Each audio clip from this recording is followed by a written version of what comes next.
Сънят започва така. Лежа в кръг от свещи. Подът е ужасно студен. Тъмно е. Извън кръга може да има голяма стая или зала. Или нищо. Неуспешно се опитвам да помръдна. Мисля си, напил съм се безобразно и съм участвал в някакъв окултен ритуал. Със сигурност няма какво друго да се е случило. Въздухът се процежда мудно през ноздрите ми, после се разтила по пода. Усещам го нездравословно студен.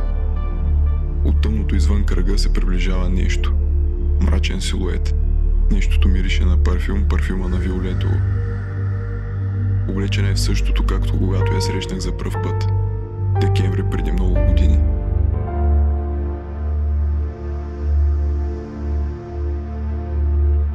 Тя е там с приятелки. И ти си там. Разговаряте без смисъл и значение. Забелязвам упорството, с което някакъв младеж я гледа. И тя го вижда. Най-безсрамно си обменят погледи. По средата на кафенето. Еротични, мазно, топли, надебелели от фалшива плахост, грозни, пулсиращи, нарастващи, втренчени погледи.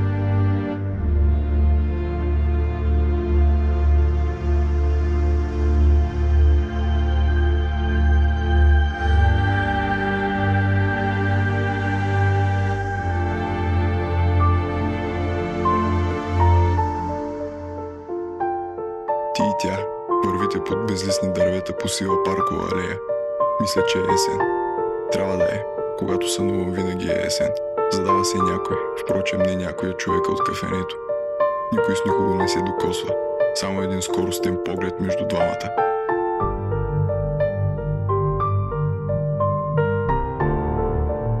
Стаечката беше малка. Миниатюрна.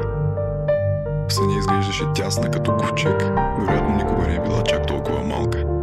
Сякаш леглото беше пораснало. Тя лежи спретнато. Помежду ни има малка пропаст от гърбове.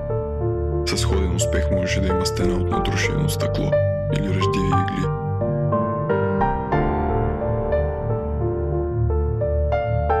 Бар. Голямо скъпо пияно заема прилична част от притъмнялото заведение.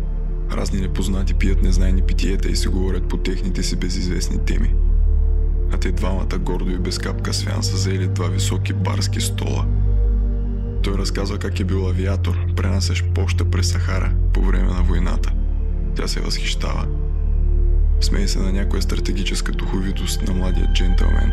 Той казва колко е красива тази вечер.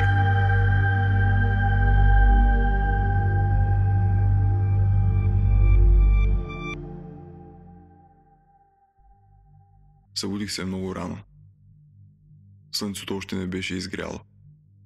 Дори беше съвсем тъмно.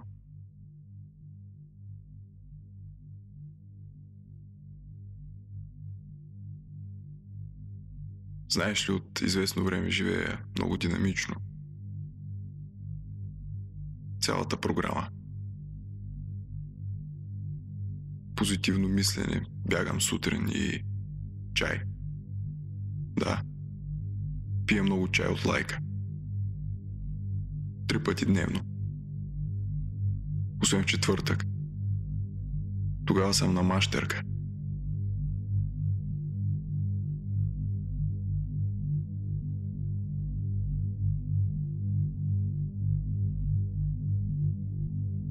Човек може да постигне всичко, стига да бъде оптимист. И не гледам телевизия. Пия чай. Много чай.